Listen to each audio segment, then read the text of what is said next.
कुछ ना यूट्यूबर्स ने बोल दिया है कि एग्जैक्टली इतने मंथ्स ही लगेंगे, एग्जैक्टली इतने क्वेश्चंस ही लगेंगे और तुम क्रैक कर लोगे। एक तो बिल्कुल भी इस बारे में रोना नहीं है कि उसका टियर 2 है या टियर 3 है, क्योंकि उससे अब फ़र्क नहीं पड़ता है, बिल्कुल भी नहीं फ़र्क पड़ता है। लाइक बहुत ही कम कंपनीज है जिनको कॉलेज से फ़र्क पड़ता है। पैशन तो मतलब पैशन को बहुत ज़्यादा फैंटेसाइज कर रखा है, मुझे ऐसा लगता है।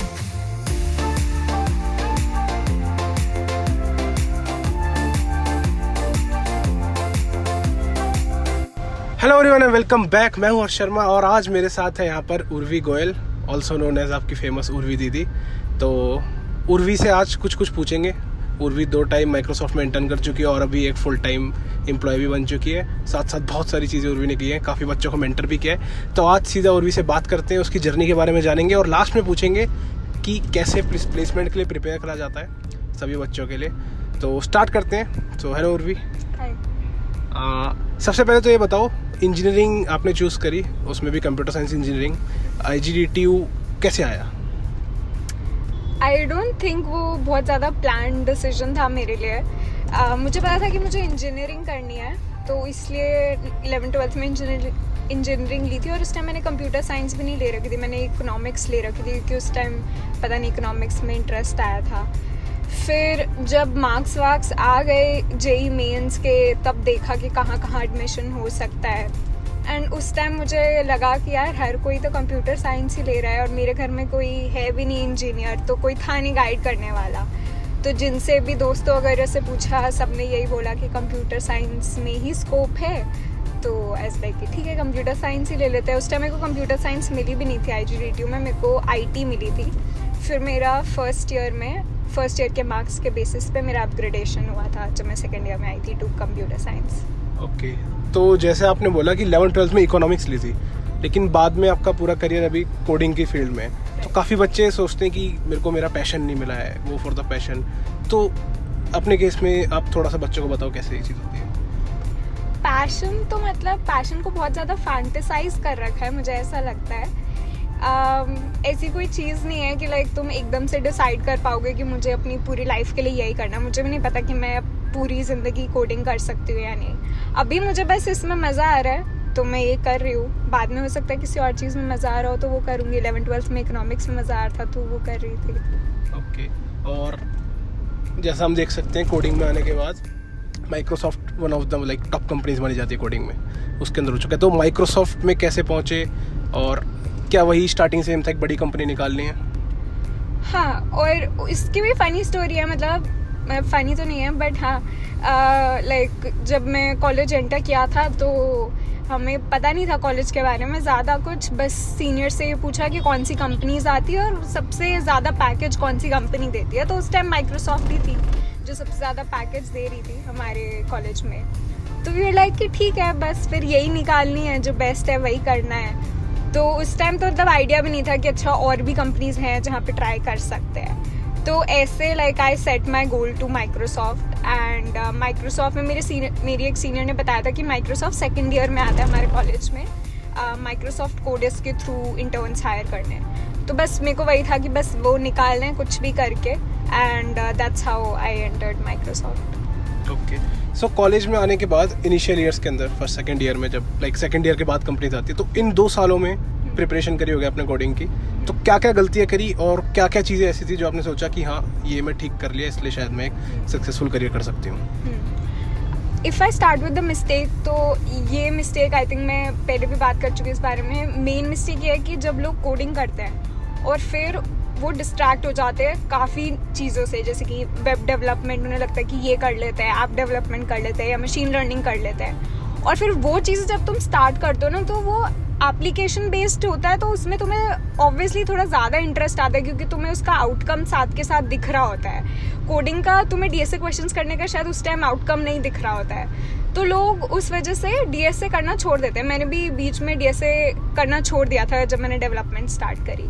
तो आई थिंक वो एक बहुत इंपॉर्टेंट चीज़ है कि डिस्ट्रैक्ट नहीं होना है। एंड अगर कुछ और भी कर रहे हो साइड पे तो DSA करते रहना है, क्योंकि अल्टीमेटली DSA से ही होना है हर जगह सेलेक्ट। तो वो मोस्ट इम्पॉर्टेंट चीज़ है। एक चीज़ बच्चे और गलतियाँ करते हैं कि बीच में छोड़ देते हैं, और जब गैप आ जाता है तो फिर वो कोडिंग टेस्ट के लिए जो चीज़ चाहिए होती है हाँ. वो हट जाती है। हाँ, वो जो तुम्हारी एबिलिटी बिल्ड होती है सोचने की फॉर डीएसए क्वेश्चन, वो फिर तुम अगर कुछ भी कुछ वीक्स के लिए भी छोड़ दो ना कोडिंग, तो फिर वो रह जाती है। एग्जैक्टली। तो आपने अपने टाइम पे कैसे प्रिपेयर करा था और कितना टाइम आपको लगा, और एक एवरेज स्टूडेंट को लगभग कितना टाइम चाहिए डीएसए प्रिपेयर करने के लिए, कंपनी को क्रैक करने के लिए? ये मतलब बहुत लोग पूछते हैं, बहुत बच्चे पूछते हैं, क्योंकि कुछ ना यूट्यूबर्स ने बोल दिया है कि एग्जैक्टली इतने मंथ्स ही लगेंगे, एग्जैक्टली इतने क्वेश्चंस ही लगेंगे और तुम क्रैक कर लोगे, बट ऐसे कोई एग्जैक्ट नंबर नहीं है। मेरे लिए मैंने पहले कोर्स किया था, 2-3 मंथ्स में मेरा कोर्स ख़त्म हुआ था पूरा डीएसए का, और उसके बाद मैंने प्रैक्टिस करी थी बहुत ज़्यादा क्वेश्चंस की। तो वो तो तुम प्रैक्टिस का कोई वो नंबर नहीं है कि तुम कितना प्रैक्टिस करो, तो तुम्हें प्रैक्टिस बस करते रहना है जब तक नहीं तुम कॉन्फिडेंट फील कर रहे हो, जब तक नहीं क्रैक होता है। Exactly, that's the point. मतलब कोई 2 साल में भी नहीं निकाल पाता, कोई 3 महीने में भी निकाल देता है। एग्जैक्टली। ऑल्सो प्लेसमेंट से रिगार्डिंग एक कंट्रोवर्शियल क्वेश्चन है, बहुत लिंक्डइन पे भी आजकल चलता रहता है कि यार लड़कियों की तो प्लेसमेंट लगी जाती है, मेन मेहनत तो लड़कों की करनी है, और आपने काफ़ी बच्चों को मेंटर भी कर रखा है, उस पर भी हम आएंगे। तो इसके बारे में क्या बोलना चाहोगे, बताओ। हाँ, मतलब थोड़ा कंट्रोवर्शियल क्वेश्चन तो है ये। मतलब मुझे नहीं पता यार, हो सकता है कुछ लोगों का हो गया हो लड़कियों का इजीली, बट मुझे अपना पता है कि मैंने बहुत मेहनत करी है। जब इसके लिए पहले सेकंड ईयर में बहुत मेहनत करी, फिर सेकंड ईयर में जब इंटर्नशिप लगी तो उसके बाद मैंने दोबारा रिटर्निंग ऑफर के लिए काफ़ी मेहनत करी, फिर दोबारा जब इंटर्नशिप मिली तो फिर पीपीओ के लिए बहुत मेहनत करी। तो आई डोंट नो, मतलब जब ऐसा लोग बोलते हैं कि तुम्हें ईजिली मिल जाता है तो मुझे काफ़ी बुरा लगता है, क्योंकि मैंने तो पूरी मेहनत करी है। आई थिंक जितना भी किसी और लड़के ने करी होगी माइक्रोसॉफ्ट में आने के लिए, मुझे लगता है मैंने पूरी मेहनत करी है, इसलिए I feel I deserve this. At the end मतलब मेहनत करोगे तो जो डिजर्विंग होगा वो ले ही जाएगा कहीं ना कहीं। Exactly. लड़का लड़की का कोई सीन। और जो डिजर्विंग तुम्हें लगता है कि नहीं है, जो शायद इतनी मेहनत करके नहीं आया है, फिर उसके लिए मुश्किल होगा to survive in such an environment जहाँ पे इतने हाई टैलेंट डेंसिटी है। माइक्रोसॉफ्ट में बहुत अच्छे लोग काम करते हैं, बहुत स्मार्ट लोग काम करते हैं। मेरे को भी ऐसा लगता है कि मैं बहुत स्मार्ट लोगों से सराउंडेड हूँ, तो वहाँ पे फिर जो मेहनत करके नहीं आया है उसको फिर बाद में कभी ना कभी प्रॉब्लम होगी। अभी उर्वी ने बोला स्मार्ट लोगों से सराउंडेड है, वो मेरी बात कर रही थी वैसे। अब जैसे माइक्रोसॉफ्ट के अलावा भी आपने 2 बार इंटर्न करी है माइक्रोसॉफ्ट में, उसके अलावा आपने एक बार एज एन एजुकेटर भी इंटर्नशिप करी थी, तो वो आपका पहले से इंटरेस्ट था या अपॉर्चुनिटी मिली तो चले गए, और टीचिंग में क्या क्या नया मिला सीखने को? हाँ, तो मेरे को हमेशा से था कि कुछ टीचिंग करना है कोडिंग में, क्योंकि मुझे ऐसा लगता था कि टीचिंग करके तुम्हारे कॉन्सेप्ट्स जो है ना और बेटर हो जाते हैं। एंड वो जस्ट एक अपॉर्चुनिटी थी जो मुझे दिखी एंड मैंने ले ली। लिंक्डइन पे अमन धतरवाल ने फॉर्म डाला था to apply as an educator, and I applied and I went through some interviews and I got selected. तो उसके बाद आई रियलाइज कि this was actually a very big opportunity for me to actually make a change. And if I look back now, I see there are lakhs of students who've seen my videos and hopefully benefited from it. So yeah, I feel good about it. Exactly. मतलब मैं तो जब आया था starting में, और भी अपना लैपटॉप लेके बस बैठी रहती थी कोने में, मतलब कुछ बोलती ही नहीं थी, अपने एयरपॉड्स ला के बस। इसकी बस एक फ्रेंड थी, उससे बात करती थी, बट बाद में ओवर टाइम उर्वी से काफ़ी बढ़िया दोस्ती हो गई मेरी, और बाकी सबसे भी। अब एक क्वेश्चन, मतलब you work in one of the biggest MNC, और मेरी जो प्लेसमेंट है वो one of the biggest startup के अंदर है। तो एमएनसी वर्सेस स्टार्टअप क्या क्या डिफरेंसेस होते हैं? और हम दोनों ने स्टार्टअप पे, सेम स्टार्टअप में भी काम कर रखा है, और अपने एमएनसी में भी 2 बार इंटर्नशिप कर रखी है। तो क्या डिफरेंसेस होते हैं और क्या प्रोज एंड कॉन्स हैं? आई थिंक ना हर जो हम लोगों ने स्टार्टअप में काम किया था साथ में, और जिस स्टार्टअप में तुम्हारी जॉब लगी है, वो दोनों स्टार्टअप्स में बहुत ज़्यादा डिफरेंस है। हमने जो स्टार्टअप में काम किया था वो बहुत ही इनिशियल लेवल का स्टार्टअप था, which was just starting to build. तो ऑब्वियसली ऐसे स्टार्टअप्स में बहुत ज़्यादा काम का प्रेशर होता है, you are expected to work long hours. But I don't know, जैसे उड़ान जैसे स्टार्टअप में आई डोंट थिंक ऐसे एक्सपेक्टेशंस तुमसे रखी जाती होंगी। एंड माइक्रोसॉफ्ट में तो पक्का नहीं रखी जाती है, बल्कि माइक्रोसॉफ्ट में तो वो हमें बोलते, एडवाइस करते हैं कि तुम मत करो बिल्कुल भी ओवर वर्क। मतलब स्टार्टअप्स के अंदर क्या होता है, अर्ली टीम काफ़ी छोटी होती है, तो हर इंसान के ऊपर बहुत सारी रिस्पॉन्सिबिलिटी होती है उस प्रोडक्ट को निकालने के लिए। तो आप अपने काम के अलावा काफ़ी चीज़ें सीखते हो। जैसे हमारी जो इंटर्नशिप थी वो मेजर टीचिंग की थी, हम एजुकेटर थे, बट उसके साथ साथ हमें कैमरा ऑपरेट करना, माइक ऑपरेट करना, वीडियो एडिटिंग, फोटो एडिटिंग, सब कुछ हम उस दौरान ही सीख गए। तो स्टार्टअप के अंदर ये होता है कि मल्टीपल रिस्पॉन्सिबिलिटीज आ जाती हैं, तो आपका स्किल सेट बढ़ जाता है। हाँ, एंड मतलब वही बात है कि इवन दो लाइक उसको थोड़ा बुरा वे में माना जाता है कि तुम एक्स्ट्रा लॉन्ग आवर्स काम कर रहे हो, बट मुझे लगता है कि मैंने जो एक्स्ट्रा आवर्स काम किया है वहाँ पे स्टार्टअप में, मतलब उसका मैंने बेनिफिट भी किया है बहुत कुछ, क्योंकि मैं बहुत ज़्यादा सीखी भी हूँ उस वजह से। तो वही है ना कि लाइक तुम अपनी जब बाउंड्रीज एक्सटेंड करते हो तो यू लर्न मोर। मेरे को किसी ने बोला था एक बार कि उड़ान में ना 6 days a week होता है, तो तेरी तो लाइफ फेल हो जाएगी। मैंने कहा मैं बहुत कुछ देख चुका हूँ, मैं इनिशियल हम लोग 7 days काम कर चुके हैं, तो 7 days काम कर चुके हैं, 6 days तो कुछ नहीं है। तो हम दोनों का तो चलो कॉलेज थोड़ा Tier 1 की साइड आ जाता है, तो ऑन कैंपस प्लेसमेंट्स हो जाती हैं। मतलब मेहनत तो करनी होती है, इनिशियली भी मेहनत करी होती है, बट अगर किसी का Tier 2 Tier 3 कॉलेज है, कंपनी ज़्यादा नहीं आ रही है, तो उसको क्या करना है? उसको एक तो बिल्कुल भी इस बारे में रोना नहीं है कि उसका Tier 2 है या Tier 3 है, क्योंकि उससे अब फ़र्क नहीं पड़ता है, बिल्कुल भी नहीं फ़र्क पड़ता है। लाइक बहुत ही कम कंपनीज है जिनको कॉलेज से फ़र्क पड़ता है। एंड मेरे तो टीम में ही है एक बंदा जो like is not from Tier 1 college. तो you just have to focus on your skills, and even if you can't get a Tier 1 college straight out of college, you develop your skills, you work for some other company, some other startup, and then you aim for the big MNCs. So there are like 100 ways to get wherever you want to go, and अब तो मतलब वही बात है, हर big MNCs का कुछ वो रह नहीं गया, क्योंकि startups are paying as well as the big MNCs, तो and even better actually in some cases. So if you just, no matter which tier of college you're from, if you're just focusing on your skills, then like तुम तो कहीं पे भी M कर सकते हो। Exactly. मतलब कंपनी के अंदर ऐसा नहीं होता, आप कंपनी के अंदर जाओगे 1000 एम्प्लॉय हैं, तो ऐसा नहीं है सारे Tier 1 के हैं, मोस्टली Tier 2 Tier 3 के होंगे। बट Tier 1 कॉलेजेस का बस एक फ़ायदा ये है कि कंपनीज आपके पास आ रही होती हैं, तो अगर आप उनका कोडिंग ग्राउंड ही क्रैक कर लेते हो, आपका रेज्यूमे उतना स्ट्रॉन्ग नहीं है, तो आपको एक एडवांटेज मिल जाता है, चांसेस थोड़े हायर होते हैं ऑफ कैंपस के कंपैरिजन में। ऑफ कैंपस के अंदर आपको अपना रेज्यूमे स्ट्रॉन्ग करना पड़ेगा, और उसके लिए क्या करना है, इंटर्नशिप्स करो, अगर वो नहीं है तो प्रोजेक्ट्स को काफ़ी स्ट्रॉन्ग कर सकते हो, बाकी उसके बाद आपका जो नॉलेज है वही काम आनी है। अगर मैं अभी वाली उर्वी को फर्स्ट ईयर में वापस भेज दूँ with this knowledge and experience, so क्या चीज़ें तुम डिफरेंट करोगे और क्या चीज़ें बदलेंगे?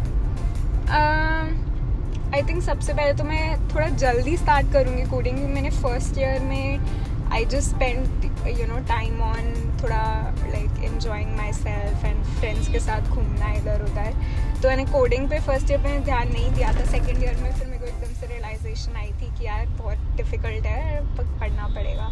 तो वही बात है कि अब मैं देखती हूँ कि बच्चे जो है before even getting into college they have done their DSA courses, तो वही है, तुम्हें लाइक वो एडवांटेज तो मिलता ही है कि तुम जितना जल्दी स्टार्ट करोगे उतनी ज़्यादा तुम नई चीज़ एक्सप्लोर कर पाओगे।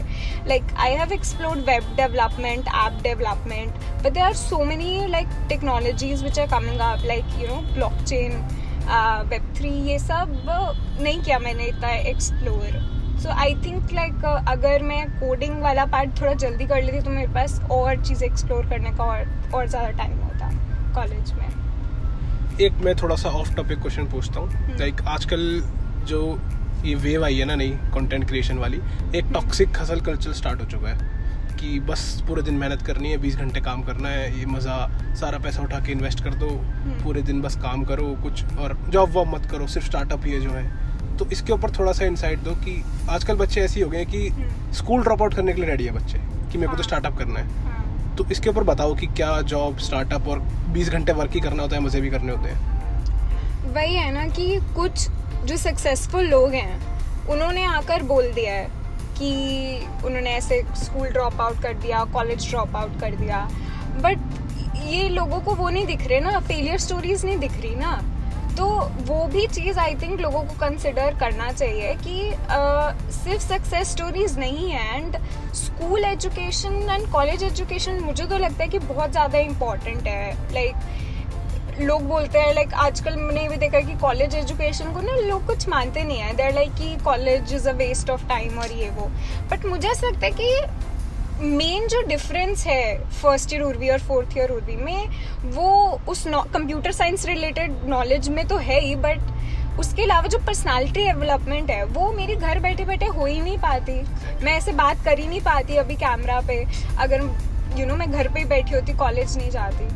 तो आई थिंक वो चीज़ें कॉलेज में एक्सपीरियंस करना बहुत इम्पॉर्टेंट है. और हाँ, हसल कल्चर तो मैं क्या ही बोलूँ, like I am myself a victim. Like अभी मेरी इंटर्नशिप ख़त्म हुई है and I have 2 weeks of break before I start full time at Microsoft. And मैं इतना ज़्यादा बोर हो चुकी हूँ घर पे, मेरा ऐसे मन कर रहा है कि मैं उन्हें लाइक अपनी टीम को वापस आके बोलूँ कि भाई तुम मेरे को काम दे दो, मैं बहुत बोर हो चुकी हूँ घर पे. ये तो होता ही है यार. We all have forgotten how to take rest. Exactly. And relax. मतलब मज़े करना भी ज़रूरी है यार, उसमें भी कुछ ना कुछ सीख ही रहोगे, बट एक लिमिट तक ज़रूरी है. और एक प्लान बी वाली चीज़ मैंने बहुत सुनी है कि प्लान बी फॉर लूजर्स. करना है तो यही करो, प्लान बी लूजर्स के लिए होता है. जो ये ड्रॉप आउट वाली चीज़ है ना, उसमें भी मैं यही बोलना चाहूँगा, school drop out, college drop out आप कर लोगे, बट एक प्लान भी होना चाहिए और खुद पर उतना कॉन्फिडेंस होना चाहिए. वर्स्ट के सिनेरियो हमेशा लेके चला करो कि मैं अपना बेस्ट भी दे दूँगा, और जब भी सब कुछ फेल हो जाए तब क्या मैं सर्वाइव कर पाऊँगा उस चीज़ को लेकर. तो उसके हिसाब से हमेशा ये चीज़ करनी चाहिए. तो इसको फाइनली एंड कर दो कुछ स्टूडेंट्स को टिप्स देकर कि क्या उन्हें करना है फर्स्ट सेकंड ईयर के जो बच्चे हैं जो अभी प्लेसमेंट के लिए प्रिपेयर कर रहे हैं. आई वुड से कि start your coding journey early. अगर तुम्हें पता है कि तुम्हें बिग MNCs में ही जाना है, तो उसके लिए तुम्हें पता है कि DSA ही करना पड़ेगा. तो DSA जितना जल्दी हो सके स्टार्ट कर दो, और डिस्ट्रैक्ट मत हो. फिर DSA करो तो फिर DSA ही करो, और कुछ कर रहे हो तो वो साइड बाय साइड करो, DSA को छोड़ो मत. एंड अगर तुम्हें DSA नहीं करना है, क्योंकि ऐसे भी बहुत बच्चों के मैसेजेस आते हैं कि DSA नहीं करना है, नहीं पसंद आ रहा, तो फिर कैसे होगा. तो इट्स ओके, अगर DSA नहीं पसंद आ रहा तो तुम डेवलपमेंट पे फोकस कर लो. या अब तो हज़ारों चीज़ें हैं लिटरली कंप्यूटर साइंस फील्ड में, तो तुम और कुछ कर लो एंड उसमें स्किल्स अपनी बेटर कर लो. जॉब अपॉर्चुनिटीज़ तो इतनी सारी है आजकल. एग्जैक्टली. कुछ ना कुछ करते रहो, मतलब जिसमें भी आपका इंटरेस्ट आ रहा है, और एट दी एंड आपको रास्ता मिल ही जाएगा कहाँ जाना है. जो आपको पसंद आ रहा होगा उसमें एग्जैक्टली कर ही लोगे. एंड वन मोर थिंग कि अपनी पर्सनालिटी डेवलपमेंट के लिए कुछ करो. बिकॉज मतलब तुम कंपनी में जब जाते हो काम करने फाइनली 4 साल के बाद, तो तुम्हारे काम के अलावा यार वो भी चीज़ें देखी जाती है कि तुम कैसे बोल पा रहे हो, तुम कैसे प्रेजेंट कर पा रहे हो जो तुम बोलना चाहते हो. तो वो सब के लिए पर्सनालिटी डेवलपमेंट ज़रूरी है, तो वो बहुत ज़रूरी है करना आई थिंक. एग्जैक्टली. मतलब पर्सनालिटी डेवलपमेंट के लिए बहुत सारी चीज़ें होती हैं. कोई भी आप इंटर्नशिप करोगे, बहुत सीखते हो इंटर्नशिप से. पैसा सब कुछ नहीं होता, अनपेड भी है तो कर लो, कोई दिक्कत नहीं है. और extra curricular activities again debatable. तो इसमें बता ही दो, चलो अनपेड इंटर्नशिप्स और पेड इंटर्नशिप्स पे कमेंट कर दो कुछ. मतलब काफ़ी लोग इसके खिलाफ है कि पैसे तो मिलने चाहिए, हम काम कर रहे हैं, क्यों नहीं मिल रहे. बट मुझे लगता है कि अगर तुम बिल्कुल स्टार्ट करो, लाइक मेरी एक फ्रेंड है, वो अभी एक आयरलैंड में लगे एक इंटरनेशनल स्टार्टअप में काम कर रही है, but she started her journey with an unpaid internship. तो वही बात है ना कि जब तुम स्टार्ट कर रहे हो एंड यू वांट एक्सपीरियंस इन चीज़ों में, how to build scalable systems या इंडस्ट्री लेवल सिस्टम्स, तो उसके लिए I think like unpaid internship is fine. But हाँ ठीक है, 1-2 में तुमने वो लिया, एक्सपीरियंस लिया, and then you aim for paid internships. मतलब अगर कोई ऑप्शन नहीं है तो अनपेड तो फिर है ही ना. हाँ. तो कुछ ना से कुछ हाँ सही. बट पर्सनालिटी डेवलपमेंट के लिए तो आई थिंक सोसाइटीज़ बहुत अच्छा हुआ है. लाइक सोसाइटीज़ में एंड वहाँ पे कोई पोजीशन ऑफ रिस्पॉन्सिबिलिटी लेना, उससे तुम्हें लाइक डील करना आ जाता है कि आसपास वाले लोगों से कैसे डील करते हैं, उनसे काम कैसे करवाते हैं. सोसाइटी से याद आया, उर्वी की खुद की सोसाइटी भी है अपने कॉलेज के अंदर, प्रोटेजी नाम की. तो उसके अंदर आप क्या करते हो और वो कैसे स्टार्ट हुआ और क्या फ्यूचर विजन है उसको लेकर? सो उसमें बेसिकली सेकेंड या फर्स्ट या सेकेंड ईयर में लाइक हमें ऐसे रियलाइज़ हुआ कि यार एक सीनियर से बात करने का ना एक कुछ मीडियम होना चाहिए जिससे हम लाइक जो इंट्रोवर्ट्स हैं वो भी अपने सीनियर से बात कर पाए, क्योंकि सीनियर से जो तुम्हें नॉलेज मिलती है, जो गाइडेंस मिलती है ना, वो अनमैच्ड है, वो तुम्हें कहीं और से नहीं मिल सकती. So that's how the idea started, and then during the pandemic when we all were very free in 2020, so we started we started building an app for Protege where we took registrations from like first years and second years and third years, and first years को like हमने one-on-one match किया mentor like उनके senior से for mentorship according to you know their preferences कि उन्हें कैसा mentor चाहिए था. तो ऐसे हमने 2-3 कोहोर्ट्स किए इसके, एंड अभी भी ये सोसाइटी मतलब चल रही है कॉलेज में हमारे. ओके, मतलब बढ़िया यार, पढ़ा भी लिया, एक सोसाइटी बना ली, MNC क्रैक भी कर ली, और जहाँ हम काम करते थे वहाँ मज़े भी बहुत करें. तो लाइक बढ़िया है. और एग्जैक्टली मतलब इसी कोड के थ्रू मैं भी चलता हूँ, वर्क हार्ड प्ले हार्डर. जितना तुम काम करोगे उसके बाद मज़े भी उतने ज़्यादा ही कर पाओगे. सो यही है. तो ख़त्म करते हैं इस एपिसोड को. एक और एपिसोड फिर कभी फ्यूचर में लाएंगे. अभी तो बेंगलोर जा रही है और भी शॉपिंग करने जाएगी. अभी हाँ, शॉपिंग करनी है बहुत सारी बैंगलोर के लिए. तो ख़त्म करते हैं इस एपिसोड को. अब उर्वी मेरे को कुछ खिलाएगी और फिर हम मिलते हैं. चलो, थैंक्स, बाय.